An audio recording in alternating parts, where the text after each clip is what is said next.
Assalamualaikum warahmatullahi wabarakatuh. Pada kesempatan ini saya akan berbagi informasi atau pemahaman tentang penulisan kerat tulis ilmiah. Nah, kalau berbicara masalah kerat tulis ilmiah itu banyak jenisnya. Ada yang namanya makalah, ada yang namanya skripsi untuk S1, ada namanya tesis untuk S2, ada juga namanya disertasi untuk S3. Jadi apa yang disebutkan tadi itu merupakan jenis-jenis karya tulis ilmiah. Nah, pada kesempatan ini saya akan menyampaikan bagaimanakah sistematika atau langkah-langkah dalam menulis sebuah karya ilmiah. Ya, satu hal yang menjadi kendala atau hambatan bagi para mahasiswa, ya, terutama bagi mereka yang sudah berada pada jenjang atau semester akhir adalah kesulitan memulai menulis sebuah karya tulis ilmiah.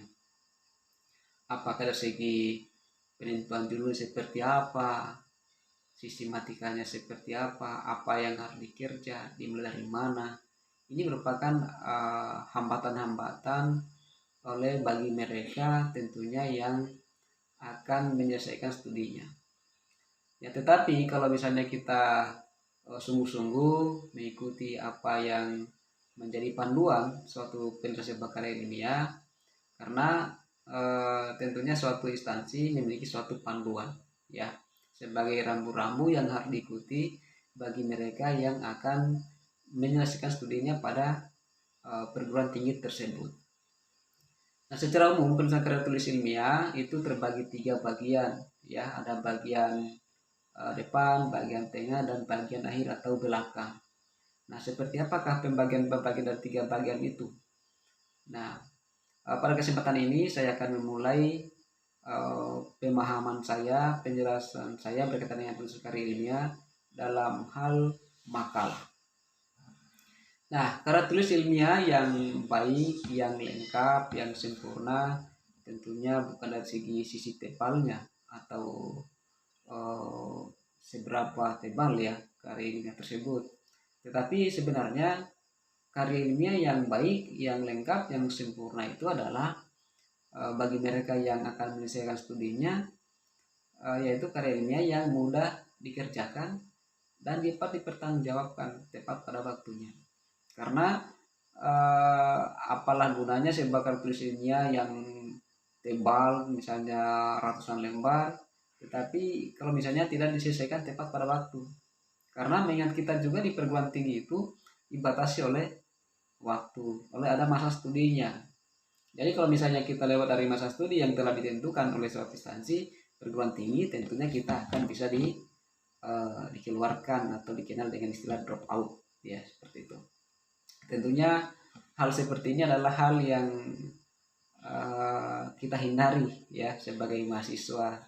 Apalah gunanya kita menyandang sebagai mahasiswa sejak awal berjuang, sudah selesai mata kuliah, ternyata ujung-ujungnya kita tidak selesai karena terkendala pada masalah karya tulis ilmiah. Nah, jadi sebelum kita mulai menulis sebuah karya tulis ilmiah, sebenarnya karya tulis ilmiah manapun adalah harus kita menentukan tema, ya. Tema apa yang kita harus angkat? Tentunya tema di sini harus berkaitan dengan disiplin keilmuan kita. Kalau misalnya kita di jurusan bahasa atau pendidikan bahasa, kira-kira apa? Kalau di bagian farmasi apa? Di bagian kedokteran apa? Di bagian peternakan apa? Di bagian hukum ada. Semua itu sudah ada wilayahnya, ya, sudah wilayahnya. Oleh karena itu, ketika kita mengajukan misalnya judul, ya, penelitian berkaitan dengan tema yang kita pilih, ya, tentunya harus sesuai dengan latar belakang kita, ya, latar belakang keilmuan kita. Nah, dari tema tadi kita spesifikkan di sebuah judul, ya. Judul itu tidak boleh sempit dan tidak boleh juga umum. Nah, itu, ya. Jadi di buat seperti apa, tidak, ya. Jadi bisa di apa namanya? diramalkan ya, kira-kira seperti apa yang tidak umum itu, yang tidak sempit dan tidak juga luas ya, seperti itu. Kemudian kita ya harus mulai mengikuti langkah-langkah atau sistematika yang telah ditentukan ya sebagai rambu-rambu atau pedoman kita. Nah, tentunya dengan rambu-rambu ini sangat membantu kita ya untuk menulis. Nah, tadi saya menyampaikan ada 3 bagian. Nah, yang pertama itu bagian depan atau bagian pembuka ya. Ini ada beberapa bagian dalam sifat kalkulus ilmiah. Yang pertama itu adalah sampul atau dikenal dengan halaman judul ya, mungkin sebagian mengenal seperti itu. Nah, apa saja yang ada pada sampul? Ya, tentunya sebelum kita mulai menulis apa yang ada pada sampul itu, kita harus menentukan dulu kertas apa yang kita akan gunakan. Itu sudah ada petunjuknya, rambu-rambunya. Nah, biasanya ada yang menggunakan A4S ya, kuarto ya, ada yang menggunakan A4 biasa. Ya, lagi-lagi itu tergantung pada suatu instansinya. Tapi pada umumnya ya ada yang menggunakan A4S, yaitu standar dengan ketentuan seperti apa, misalnya margin atau batas tapi untuk kita mulai menulis. Karena mulai mengetik ya, kalau menggunakan sekarang dulu itu berbeda dengan sekarang. Kalau dulu kan masih tulis pakai mesin tik ya, sekarang sudah menggunakan ketik komputer seperti itu. Jadi marginnya, batas mengetik seperti apa. Nah, di sini ada beberapa mungkin juga punya pendapat lain ya. Tapi pada umumnya itu margin adalah 4 cm. Di atasnya 4, di sebelah kanan kertas 4, di bagian kiri kertas 3, dan di bagian bawah 3. Jadi 4, 4, 3, 3 dalam ukuran cm. Seperti itu. Kemudian berapa misalnya jarak antara baris dengan baris? Ya, pada umumnya itu adalah 1,5. Ya, tapi lagi-lagi saya tidak bisa memastikan seperti itu karena ada instansi lain yang menggunakan 2,0. Ya, tapi kebanyakan berdasarkan pengalaman saya melihat itu 1,5. Ya, 1,5. Nah, kemudian judul. Judul itu ada beberapa ketentuan juga ya. Judul itu tadi sudah sampaikan bahwa tidak boleh sempit dan tidak boleh luas. Nah, di bagian lembar sampul itu ada beberapa bagian, yaitu pertama adalah judul. Nah, judul itu ditulis menggunakan huruf kapital ya. Menggunakan huruf kapital. Judul tidak dibuat dalam bentuk kalimat. Mengapa saya katakan bukan kalimat? Karena di dalam simbol judul itu tidak kita menemukan bahwa di bagian kata judul itu harus ada tanda titik, tanda seru atau tanda tanya, tidak seperti itu. Ya, jadi bukanlah sebuah kalimat, tapi bisa berbentuk frasa atau klausa. Judul itu ada ketentuan juga bahwa ada yang menggunakan maksimal katanya 30 kata, ada juga yang maksimal 25 kata. Ya, tergantung Anda milih di mana. Nah, kalau misalnya ukuran judul itu hurufnya ada yang 12 standar, ada yang 14, tergantung seberapa banyak jumlah kosakata. Jadi kalau misalnya maksimal tadi 25 kata, maka semakin banyak kosakatanya maka diupayakan ke standar 12. Tapi kalau misalnya hanya sedikit kosakata yang ada pada judul tadi, maka diupayakan ke standar ke ukuran maksimal 14.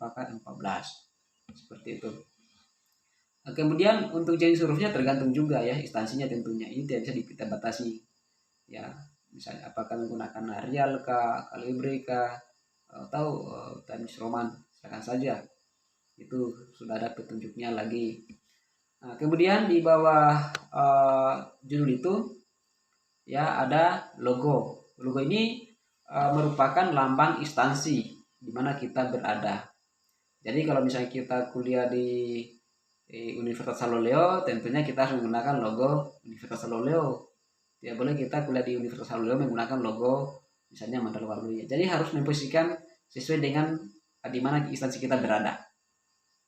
Nah, saya pernah menemukan beberapa sampul karya ilmiah makalah, ada sampul logonya itu besar sekali ya. Mungkin kalau kita ukur dalam ukuran sentimeter, ada mungkin sekitar 10 kali 10 cm. Padahal sebenarnya ada ketentuan di dalam sebuah sampul logo itu harus ya ada ukuran minimal, misalnya 4,5 cm kali 4,5 cm ya. Jadi gunakanlah dengan sewajarnya, jangan sesuka hati kita ya, seperti itu. Karena ini berbicara masalah karya ilmiah, berarti harus mengikuti keilmiahannya seperti apa, sistematikanya, bahasanya, sebagainya ya. Itu di bawah logo ya, di bawah logo ada identitas kita sebagai penulis. Identitas kita sebagai penulis. Jadi siapa penulisnya? Misalnya namanya Ahmad, maka terus nama Ahmad. Ya tidak boleh ditambah, tidak boleh dikurangi. Apa adanya namanya. Ya, karena ini berbicara masalah resmi, maka seperti apa yang tercantum dalam nama akademiknya tentunya. Itu. Jadi kalau misalnya ada perbedaan berarti ada masalah. Nah, ditambah juga dengan identitas lain, yaitu masalah stambuk. Nah, di sini ada yang menggunakan istilah stambuk, ada juga yang menggunakan NIM atau nomor induk mahasiswa. Kadangkala kita tidak bisa membedakan yang mana sih NIM itu, yang mana sih sebenarnya stambuk itu. Ya, kalau NIM itu nomor induk mahasiswa, berarti kalau berbicara nomor induk berarti berbicara masalah angka. Tapi kalau stambuk berarti dia di situ ada gabungan huruf dengan angka. Jadi tergantung Anda apakah stambuk atau NIM, silakan saja. Ya, sesuaikan dengan yang saya sampaikan tadi. Itu. Selanjutnya adalah identitas instansi. Ya, identitas instansi yaitu misalnya diurut ini dari yang terendah kemudian yang tertinggi, ikuti kota dan tahun. Misalnya jurusan pendidikan bahasa Indonesia, kemudian fakultasnya apa, misalnya fakultas keguruan dan pendidikan, kemudian misalnya Universitas Aloleo, seperti itu. Kemudian kota misalnya Kendari tahun 2022, itu menandakan tahun penulisan. Itu yang ada pada sampul. Kemudian lembar berikutnya adalah untuk makalah, yaitu kata pengantar. Nah, kata pengantar di sini ya, tentunya kalau kata pengantar berarti namanya kata pengantar, berarti mengantarkan pembaca tentunya untuk memahami, untuk mengetahui apa yang ada di dalamnya karena makalah itu.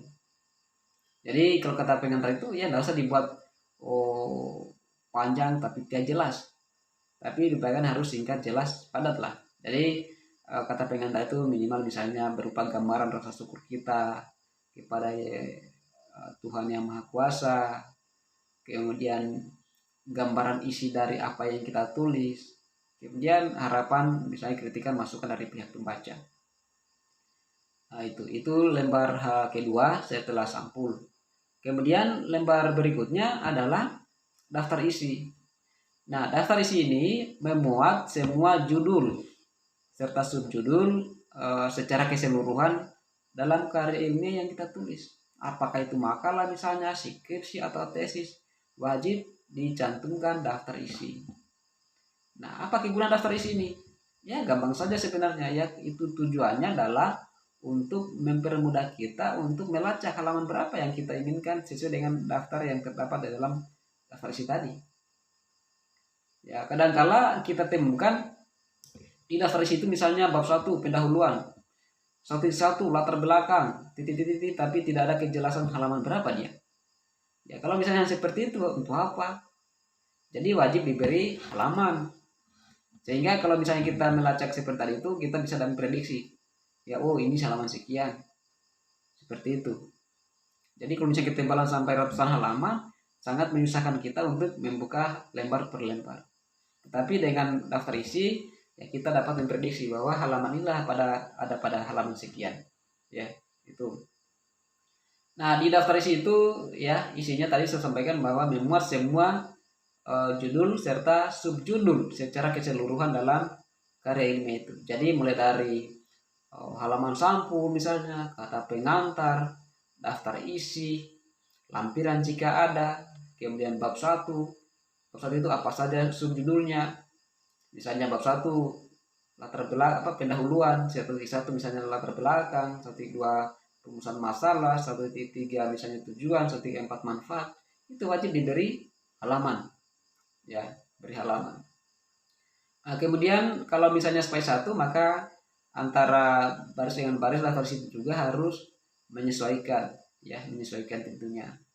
Kalau saya space 1 berarti dia harus space 1, kalau space 1,5 berarti 1,5. Tetapi kalau misalnya antara judul dengan subjudulnya itu harus spasi 1 atau dirapatkan. Nah, seperti apa itu? Misalnya bab 1 pendahuluan. Nah, apa subjudulnya? Ya, 1.1 latar belakang, 1.2 adalah rumusan masalah. Maka antara pendahuluan, rumusan masalah, latar belakang tadi itu dirapatkan untuk spasi 1.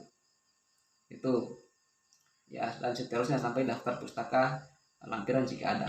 Itu yang ada pada halaman daftar isi. Kemudian setelah daftar isi adalah bab 1 pendahuluan. Nah, jadi bab 1 pendahuluan ya, ini namanya judul, berarti bab 1 pendahuluan judulnya, namanya judul dalam sebuah karya ilmiah itu wajib kapital. Jadi bab 1 itu ada yang menggunakan angka Arab, ada juga menggunakan angka Romawi, ya satunya di situ. Nah, apakah kita menggunakan angka Romawi atau angka Arab, silakan saja. Ya, tadi pada umumnya menggunakan angka Romawi, kebanyakan seperti itu. Nah, kalau pendahuluan itu karena judul maka dia harus huruf kapital, ditulis 2 baris. Bab 1, baris kedua, pendahuluan ditulis serta tengah. Nah, kemudian apa saja tadi isi dari judul bab 1 pendahuluan, yaitu pertama adalah latar belakang. Jadi latar belakang ini merupakan subjudul. Jadi bab 1 merupakan subjudul. Nah, yang namanya subjudul dalam sebuah karya ilmiah itu tidak boleh menggunakan kapital semua. Yang kapital itu adalah judul. Jadi latar belakang itu hanya L-nya kapital, B-nya kapital pada belakang. Nah, ini latar belakangnya seperti apa sebuah karya ilmiah? Ya, latar belakang itu sebenarnya gambaran tentang alasan-alasan kita sebagai penulis mengapa mengangkat judul itu. Ya, alasan-alasan kita sebagai penulis mengapa mengangkat judul itu. Tentunya alasan-alasan itu kita harus jabarkan dari hal yang umum ke hal yang khusus. Jadi kalau kita gambarkan itu seperti piramida terbalik. Ya, seperti piramida terbalik. Misalnya masalah pembelajaran. Jadi kita masalah pembelajaran secara umum apa? Sehingga mengerucut pada pokok permasalahan yang Anda pecahkan nanti. Seperti itu. Kemudian berikutnya adalah 1.2 rumusan masalah. Nah, rumusan masalah di sini dibuat dalam bentuk pertanyaan. Ya, dibuat dalam bentuk pertanyaan. Tergantung pertanyaannya bagaimana. Ya, itu saya kira kalau ketika misalnya menyusun sebuah karya ilmiah, masalahnya itu sudah tergambarkan di pikiran kita tentunya. Karena itulah yang hendak kita akan pecahkan nanti. Ya, apakah dalam bentuk penelitian atau seperti apa? Karena itu masalah itulah yang harus kita selesaikan. Kemudian yang berikutnya adalah 1.3 adalah tujuan. Nah, tujuan dengan masalah seperti yang ada pada bagian 1.2 itu harus sinkron. Sinkronnya bagaimana? Kalau misalnya masalahnya 1, berarti juga tujuannya harus 1. Jangan masalahnya 2, tujuannya 1, berarti ada masalah nanti yang tidak terselesaikan. Seperti itu. Jadi harus sinkron, harus sesuai. Jadi kalau misalnya judulnya atau masalahnya begini, bagaimanakah penyalahgunaan narkoba pada generasi muda ya sekarang ini misalnya ya. Jadi tujuannya apa? Misalnya untuk mengetahui penyalahgunaan narkoba pada generasi muda sekarang ini, seperti itu ya.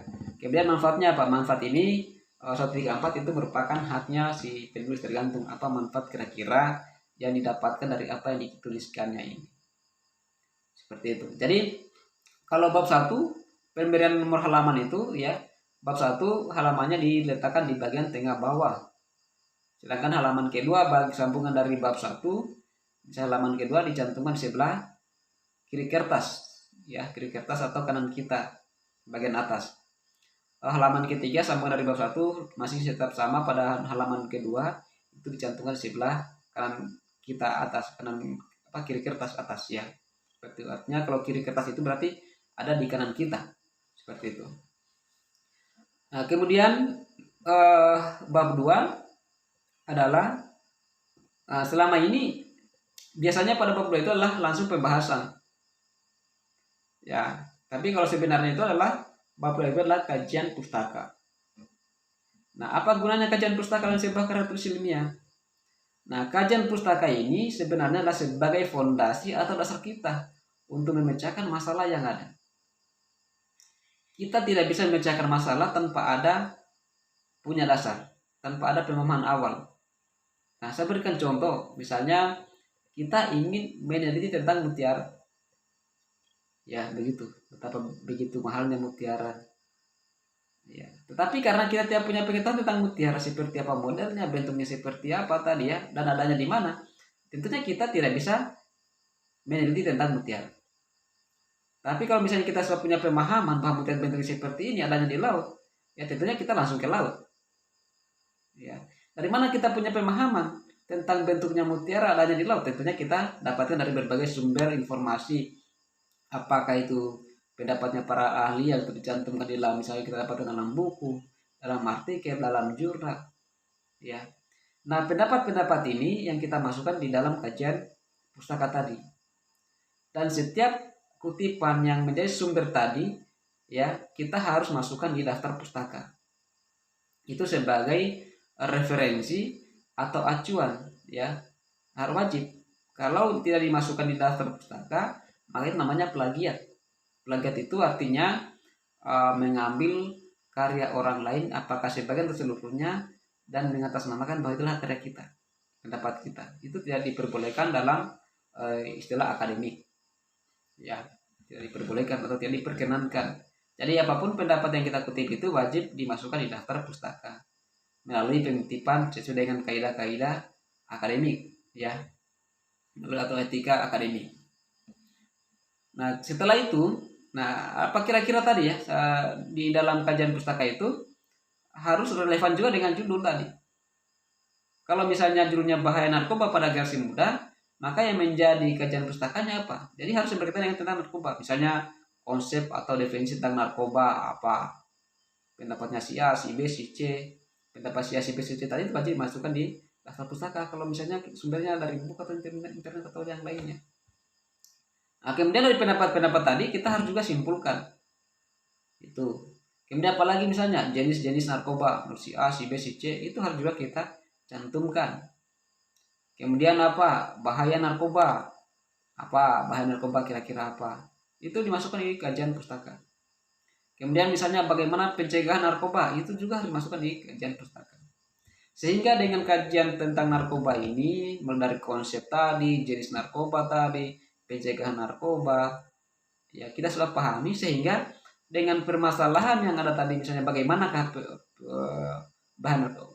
penyalahgunaan narkoba pada generasi muda, maka dengan membaca konsep-konsep yang dari berbagai teori tadi, kita punya pemahaman tentang bahan narkoba. Sehingga apa? Yang ada pada bab 3 itu merupakan pembahasan. Jadi bab 3 adalah pembahasan. Nah, apa sih pembahasan? Pembahasan itu merupakan uraian jawaban dari permasalahan yang ada pada bab 1. Yaitu pada poin 1.2 yaitu rumusan masalah. Jadi kira-kira seperti apa rumusan masalahnya? Maka itulah yang menjadi jawaban dari yang ada pada pembahasan. Jadi isi bab 3 merupakan uraian jawaban dari bab 3, diuraikan sejelas-jelasnya, sedetail-detailnya. Sehingga dengan adanya pembahasan tercapailah tujuan. Nah, tujuannya tadi apa? Misalnya kalau masalahnya bagaimanakah penyalahgunaan narkoba pada generasi muda. Ya, tujuannya adalah untuk mengetahui penyalahgunaan narkoba pada generasi muda. Maka dengan adanya pada poin bab 3 tadi pembahasan, kita dapat menjawab ya terjawabkan masalah, sehingga dengan terjawabkan masalah tercapailah tujuan. Seperti itu. Nah, nanti bab 4 adalah penutup, ya. Penutup itu kesimpulan. Jadi 4.1 kesimpulan, 4.2 adalah saran. Jadi penomoran subjudul itu mengikuti bab. Jadi kalau misalnya bab 1 berarti subjudulnya 1.1, 1.2, 1.3. Ya. Ada juga kalau misalnya menggunakan angka Arab 1 ya, berarti ada juga menggunakan A, B, C, D. Tapi kalau menggunakan angka Romawi, kebanyakan beberapa sumber yang pernah saya dapatkan itu menggunakan Celtic 1 ya. Celtic 1 ini merupakan angka Arab kombinasi. Kenapa dikatakan kombinasi? Karena dia berubah-ubah sesuai dengan urutan dan bab yang ditempatinya. Jadi kalau misalnya bab 1 berarti Celtic 1, Celtic 2, Celtic 3 dan seterusnya. Tapi kalau misalnya bab 2 berarti 2.1, 2.2 seterusnya. Jadi mengikuti bab 3, 3.1, 3.2. Bab 4 tadi penutup, isinya 4.1 simpulan, 4.2 saran. Jadi seperti itu mengikuti urutan bab. Jadi simpulan itu dalam sebuah karya ilmiah bukanlah kopian dari pembahasan, ya, bukan kopian dari pembahasan, tapi dari apa yang dibahas itu kira-kira apa kita simpulkan. Ya, jadi berbeda itu ringkasan pembahasan dengan simpulan. Tapi dari apa hasil pembahasan itu dapat kita tarik simpulan, maka itulah harus merupakan simpulannya. Jangan pembahasan itu juga simpulannya. Tapi kesimpulan istilah khas dari apa yang kita bahas. Ya, kemudian 4.3 adalah saran. Saran itu apa? Saran itu dari apa yang kita bahas, kira-kira apa yang menjadi kekurangannya sehingga bisa disarankan untuk orang lain, apa sebagai tindak lanjut atau seperti apa. Tergantung apa sarannya. Ya, apakah kepada instansinya, kepada lembaganya, kepada pihak lain, silakan saja. Yaitu merupakan haknya si penulis. Mungkin merasa kekurangan, maka misalnya apa yang ditulis itu perlu ditindaklanjuti atau sebagaimana. Itu yang ada pada bab 4. Kemudian penulisan daftar pustaka. Ini wajib sebuah karya ilmiah. Jadi mulai dari halaman sampul sampai daftar pustaka itu merupakan satu kesatuan yang tidak boleh kita pisahkan. Kalau misalnya ada sesuatu yang terlewatkan, maka itu akan mengalami suatu masalah. Ya. Nah, jadi wajib dimasukkan daftar pustaka. Nah, daftar pustaka ini banyak sumbernya ya. Ada dari internet, ada dari jurnal, dari buku, silakan saja. Tetapi harus mengikuti kaidah-kaidah atau aturan-aturan sebagaimana yang telah ditetapkan. Nah, kalau dari buku seperti apa penulisan daftar pustakanya? Kalau dari internet seperti apa daftar pustakanya penulisannya? Kalau dari jurnal seperti apa daftar pustakanya? Nah, kalau dari buku ya, cara penulisannya itu pertama sistematikanya lah nama penulis tentunya siapa. Kemudian tahun terbit, tahun berapa diterbitkan. Kemudian judul buku. Kemudian tempat terbit atau kota terbit, kemudian nama penerbit. Nah, misalnya bukunya itu ditulis oleh Rahmat Ali, ya, Rahmat Ali, 2 kata namanya. Kemudian diterbitkan pada tahun 2020, judulnya adalah Bahasa Indonesia, tempat terbitnya Kendari, diterbitkan oleh apa namanya misalnya penerbitnya, misalnya Gramedia misalnya begitu ya. Jadi penulisannya adalah kalau misalnya namanya Rahmat Ali maka namanya harus dibalik dan wajib diikuti koma. Misalnya namanya Rahmat Ali maka ditulis menjadi Ali, Rahmat. Kemudian tahun terbit misalnya 2020. Judul buku misalnya Bahasa Indonesia. Judul kalau misalnya kita ketik menggunakan komputer harus dicetak miring. Ya, cetak miring. Tapi kalau misalnya tulis pakai pulpen atau mesin ketik manual itu yang punya keras-keras itu tentunya ya. Sekarang itu mungkin sudah tidak lagi menggunakan seperti itu. Tapi kalau dulu menulis laporan itu wajib menggunakan mesin ketik. Kalau salah coret. Ya sekarang kenakan ya, kayak enak kita zaman sekarang. Kalau salah tinggal kita hapus, ketik ulang, ya. Hapus sebagian, tiap perlu lagi misalnya salah satu kata tiap perlu kita hapus, coret semuanya. Tinggal kita isi sedikit ya selesai. Tapi kalau dulu laporan kebanyakan salah sedikit coret ulang baru lagi. Ya.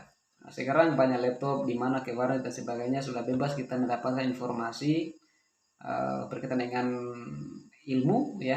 Tapi kalau itu kita harus mengantri di warnet dan sebagainya, begitu susahnya. Nah, jadi nama itu kalau ketik mesin ketik manual ya itu harus di garis bawah. Tapi kalau terus menggunakan ketik komputer harus di garis di start miring. Kemudian setelah itu titik tempat terbit, misalnya Kendari. Setelah tempat kota, titik 2 penerbit, ya misalnya Gramedia. Kemudian titik, baca titik. Jadi nama titik, tahun titik, judul buku titik, tempat terbit titik 2, kemudian nama penerbit, saya ulangi, nama titik, tahun titik, judul titik, kemudian kota terbit titik, kemudian titik 2 ya, titik 2, kemudian penerbit titik. Jadi tidak boleh diterlewatkan, ya. Itu kalau penulisnya misalnya satu orang. Kalau bagaimana penulisnya lebih dari satu orang, misalnya Rahmat Ali, nama pertama, nama kedua Susanti, judul buku yang sama, penerbit yang sama, tempat terbit yang sama tadi, seperti yang sampaikan sebelumnya. Jadi nama pertama itu dibalik seperti tadi. Nama kedua tidak boleh dibalik. Misalnya Susi Susanti, itu tetap Susi Susanti. Kecuali lebih dari 2 orang ditulis DKK. Misalnya Rahmat Ali, Susanti, Alan, kemudian Iksan, tetap ditulis menjadi Ali Komar Rahmat, DKK, ya, titik 2020 diikuti dan seterusnya tadi. Itu ya. Nah, kalau bisa namanya, karena kita di Sulawesi Tenggara kebanyakan bisa namanya Pak Abe, ya tulis Pak Abe, jangan dibalik Abe Pak. Ya, misalnya namanya Pak Kabuto, tulis Pak Kabuto, tidak boleh dibalik menjadi Kabuto Pak, ya, tidak boleh ya. Jadi tulislah seperti itu. Kecuali namanya misalnya Pak Kabuto, misalnya namanya begini, Wakabuto Kusuma. Nah, itu tulis Kusuma, Wakabuto. Ya, itu namanya begitu ya. Misalnya namanya Lanturege. Ya, tulis Lanturege, jangan tulis Nturege komala. Ya, jadi tidak boleh dipisahkan, dibalik. Nah, kemudian bagaimana kalau dari internet? Nah, kalau dari internet itu caranya adalah jangan copy langsung linknya, itu salah. Ya, jadi kalau misalnya dari internet itu caranya adalah tidak jauh berbeda dengan dari buku. Pertama, ketika kita ambil artikel internet itu, pertama harus tetap ada nama penulisnya. Nah, bagaimana kalau tidak namanya penulisnya? Terus anonim, ya, sebenarnya tanpa nama. Nah, kemudian tahun diposting kapan? Misalnya tahun 2020, terus tahun 2020. Kemudian apa judulnya? Ya, judulnya adalah misalnya penulisan karya tulis ilmiah, tulis judulnya. Kemudian tempat terbit di mana? Jangan misalnya karena Anda unduh di Kendari, download di Kendari, ya, terus di kotanya Kendari, tidak boleh seperti itu. Jadi tulis kota itu diganti dengan alamat web, yang HTTP www sekian itu pasti. Kemudian setelah itu tanggal akses, artinya tanggal Anda, kita ambil tanggal diunduh, tanggal diambil internet. Jadi kalau internet itu nama titik, tahun titik, judul artikel titik, kemudian alamat web titik, tanggal akses titik. Jadi jangan langsung copy paste, ya itu salah, langsung copy paste. Pernah saya baca sebagai tulis ilmiah di mana daftar pusakanya karena diambil dari internet tulis begini. Daftar pusaka tertulis http www.dianet.com. Ini salah ya. Apa maksud Dianet itu? Dianetnya artinya warna, nama warnet. Itu menandakan bahwa dia ambil katanya di warnet Dianet. Itu salah ya. Itu keliru. Mungkin karena kekurang pahaman, ya seperti itulah. Jadi ketika kita misalnya menulis bakar ilmiah itu harus kita banyak-banyak mencari informasi, mencari sumber-sumber, ya. Jadi jangan biarkan jangan biarkan kita terlena dengan keadaan atau waktu. Jangan hari ini seperti ini, besok lagi